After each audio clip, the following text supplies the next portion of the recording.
Good morning, students. Last lecture we have discussed about microbes in sewage treatment. मागच्या लेक्चरला आपण मायक्रोबचा उपयोग करून सिवेजचं कसं ट्रीटमेंट केलं जातं किंवा सिवेजचा आपण कसा यूज करू शकतो ट्रीटमेंट करून ते आपण पाहिलं. Today we will discuss about microbes in energy generation. आता ह्या लेक्चरमध्ये आपण काय पाहायचं आहे तर मायक्रोबचा उपयोग करून आपण एनर्जी कशी जनरेट करू शकतो किंवा कशी एनर्जी मिळवू शकतो. तर ह्या लेक्चरमध्ये आपण हे बघणार आहोत. मायक्रोबचा काय रोल आहे तो पाहायचा आहे. Role of microbes in energy generation. Which energy they are produce, that is biogas. Microbes ही एनर्जी आपल्याला प्रोड्यूस करतात. ते कशाच्या थ्रू? तर बायोगॅसच्या मार्फत आपल्याला ती एनर्जी आपण मिळवू शकतो. मग त्यात मायक्रोबचा कसा उपयोग करूया आपण ते आता पाहूया. Biogas is used as domestic as well as industrial fuel. Biogas he domestic means घरगुती, ॲज वेल ॲज इंडस्ट्रियल फ्युअल. इंडस्ट्री म्हणजे एखादी कंपनी वगैरे. या घरगुती किंवा कंपनीमध्ये आपण बायोगॅसचा फ्युअल म्हणजेच एनर्जी म्हणून उपयोग करू शकतो. It is a non conventional and renewable source of energy and obtained by microbial fermentation. It is non conventional means what? Non conventional means अपारंपरिक and renewable source of energy म्हणजे आपण कितीही प्रमाणात आपण ती यूज करू शकतो. कशाच्या आधारावर? The microbial fermentation. फर्मेंटेशन म्हणजे काय? फर्मेंटेशन म्हणजे किण्वन प्रक्रिया म्हणजेच आंबवण्याची प्रक्रिया. That is microbial fermentation. Okay. आता बायोगॅसमध्ये कोणत्या गॅसचं मिक्सचर असतं हे पाहूया. First is methane gas. तो किती प्रमाणात असतो? That is 50 to 60% of methane present in a biogas. Second is CO2 carbon dioxide. हा किती प्रमाणात असतो? तर हा 30 ते 40% तो उपलब्ध असतो. Third is hydrogen sulphide. तो किती असतो? तो 0 ते 3% असतो. आणि राहिलेले अदर गॅसेस म्हणजेच त्यात नायट्रोजन, हायड्रोजन सल्फाईड आणि ऑक्सिजन हे थोड्या प्रमाणात असतात. That is all about mixture of biogas. आता वेस्ट मटेरियल. आता हा बायोगॅस आपण तयार करणार आहोत. त्यासाठी जे वेस्ट मटेरियल कोणते लागते आणि ते कशा प्रकारे यूज करतात ते आपण पाहूया. आता कोणकोणते वेस्ट मटेरियल आहे? तर plant waste, animal waste, domestic waste, agricultural waste, municipal waste. These are commonly use for biogas production. आता प्लांट वेस्टमध्ये काय काय येणार? जे पालापाचोळा, वाळलेल्या फांद्या वगैरे आहेत ते प्लांट वेस्ट म्हणून यूज करू शकतो. देन ॲनिमल वेस्ट आणि नंतर डोमेस्टिक वेस्ट. आता डोमेस्टिक वेस्ट म्हणजे काय? जो घरातील खराब झालेला भाजीपाला वगैरे जो आहे तो आपण ह्यात वेस्ट मटेरियल म्हणून यूज करू शकतो. Agricultural waste, municipal waste, these are commonly used for biogas production. Cattle dung is most commonly employed substrate for biogas production. Cattle dung हे मोठ्या प्रमाणात वापरलं जाणारे वेस्ट मटेरियल आहे. आता बायोगॅसचं प्रोडक्शन कसं केलं जातं? Okay. The commonly used model of biogas plant KVIC and IARI. आता हे जे बायोगॅस प्लांट मॉडेल आहे ते पहिल्यांदा कुणी यूज केलं किंवा कुणीही वापरलं? तर KVIC means Khadi village industry commission आणि IARI means Indian agriculture research institute. Okay. ह्या दोन टेक्निशियन्सनं हे पहिले यूज केलं.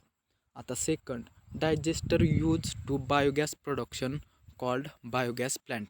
जे डायजेस्टर म्हणून आपण बायोगॅसमध्ये वापरणार आहे त्याला काय म्हणतात? तर biogas production, that is known as biogas plant. आता डायजेस्टर म्हणून आपण काय यूज करतो, तर waste material as a use of digester म्हणून वेस्ट मटेरियल यूज करतो. The typical biogas plant using cattle dung. जे कॅटल डंग आहे ते मेन प्रमाणात व जास्त प्रमाणात बायोगॅस प्लांटसाठी यूज करू शकतो आपण. आता digester is made up of concretes, bricks and cement or steel. आता जो डायजेस्टर टँक असतो तो कशाने बनलेला असतो किंवा त्यात काय काय असतं, तर कॉन्क्रीट मीन्स वॉट. कॉन्क्रीट म्हणजे वाळू, दगड, विटा यांचे जे मिश्रण आहे that is known as concrete. Then bricks means विटा अँड सिमेंट आणि स्टीलचं ते बनलेलं असतं.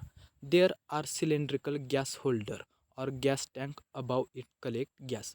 नंतर डायजेस्टर टँकमध्येच एक सिलेंड्रिकल गॅस होल्डर असतो. त्यामध्ये सगळे जे तयार होणारे गॅस आहेत ते त्यामध्ये कलेक्ट केले जातात. ॲनारोबिक डायजेशन इन्व्हॉल्व इन 3 प्रोसेस. आता ही जी ॲनारोबिक डायजेशन आहे ती 3 प्रोसेसमध्ये कंप्लीट होते.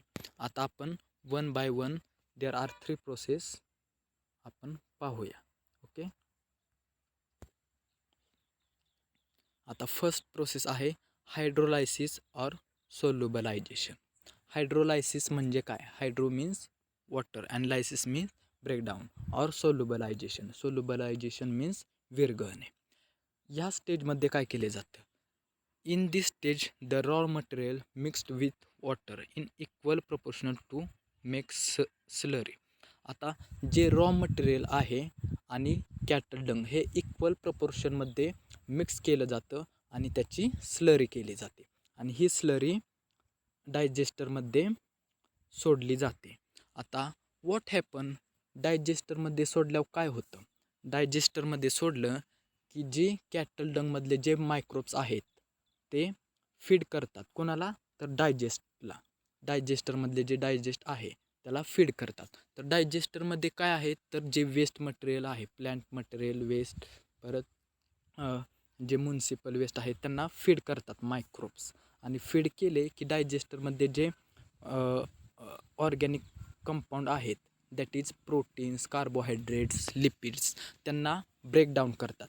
मग त्यांचे जे ब्रेकडाऊन केले की त्यांचे रूपांतर कशात होते, सिंगल मोनोमर्समध्ये रूपांतर होतात.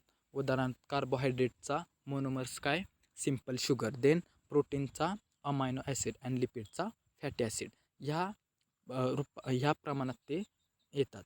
देन नेक्स्ट स्टेज कोणती process, there are acidogenesis. In this process what happen, in this process the monomers convert to the organic acid. आता जे सिंगल इंडिव्हिज्युअल मोनोमर झाले आहेत ते कन्व्हर्ट कशात होतात, तर ऑर्गॅनिक ॲसिडमध्ये. Then what happen, organic acid break down to the monomers. जे यातले ऑर्गॅनिक ॲसिड आहेत ते मोनोमर्सला ब्रेकडाऊन करतात आणि make a particular acetic acid. आणि ॲसिटिक ॲसिडमध्ये त्याचे रूपांतर केले जाते. Okay, this is are ॲसिडोजेनेसिस.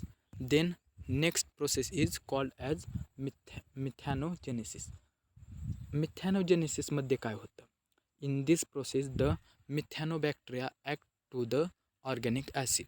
जो यातील मेन बॅक्टेरिया आहे that is known as methanobacteria, तो ऑर्गॅनिक ॲसिडवर ॲक्ट होतो. ऑर्गॅनिक ॲसिडवर ॲक्ट झाला की त्याचं रूपांतर मिथेनमध्ये होतं, that is known as मिथॅनोजेनेसिस. There are other gases is produce. आणि मिथेन हा गॅस तयार झाला की बाकीचे बी सगळे गॅस तयार होतात, that is nitrogen, oxygen, hydrogen sulphide. आणि these all gases are produce in a gas holder. आणि जेव्हा ते गॅस होल्डरमध्ये खालीवर होतात तेव्हा आपण तो आपल्या गरजेनुसार तो आपण यूज करू शकतो. जास्त क्वांटिटी कोणत्या गॅसची असते, तर मिथेनची जास्त क्वांटिटी असते.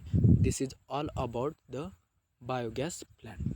आता ह्या बायोगॅस प्लॅन्टचा आपल्याला बेनिफिट काय मिळू शकतं किंवा यूज आपण त्याचा फायदा कसा करू शकतो. First is it is cheap, safe and renewable source of energy. It is cheap. Cheap म्हणजे स्वस्त आणि रिन्युएबल म्हणजे आपण कधीही तो सारखा यूज करू शकतो. It can be used for domestic lighting, cooking. आता आपण ह्याचा वापर कसा करू शकतो? ॲज अ डोमेस्टिक लाईटिंग म्हणूनसुद्धा आणि कुकिंग किचनमध्ये पण त्याचा वापर करू शकतो. It burn with blue flame and without smoke. ह्याची जी फ्लेम आहे म्हणजे जो जाळ आहे त्याचा तो ब्ल्यू कलरचा असतो आणि विदाउट स्मोक म्हणजे पोल्युशन होत नाही, धूर वगैरे निघत नाही. It is help to improve sanitation of the surrounding. And last one is it is eco friendly and does not cause pollution. हे इकोलॉजीला मदत करण्यासारखं आहे आणि ह्याचं पोल्युशन वगैरे होत नाही.